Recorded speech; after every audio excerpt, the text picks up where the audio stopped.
নমস্কার সম্মানীয় দর্শক মণ্ডলী, সমস্ত শিক্ষক সাথী, সরকারি কর্মচারীবৃন্দ, পেনশন হোল্ডার, ফ্যামিলি পেনশন হোল্ডারগণ, অত্যন্ত সুখবর।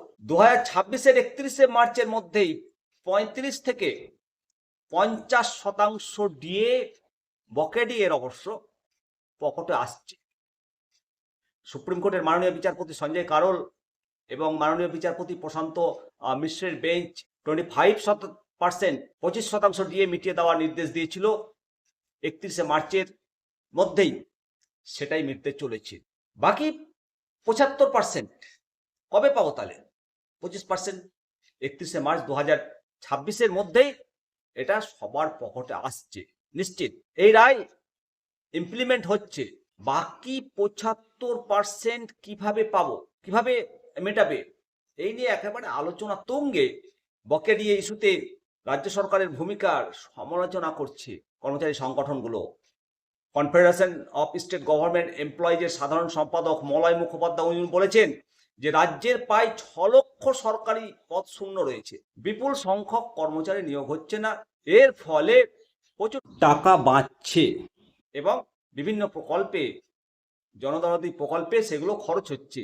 কর্মী সংগঠনের নেতার মতে সুপ্রিম কোর্টের চাপে রাজ্য সরকার এবার দিয়ে দিতে বাধ্য।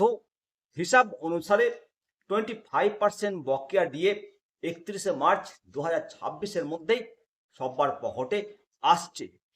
সব মিলিয়ে 31শে মার্চের মধ্যে কর্মচারীরা 35 থেকে 50% বকেয়া ডিএ পেতে পারে।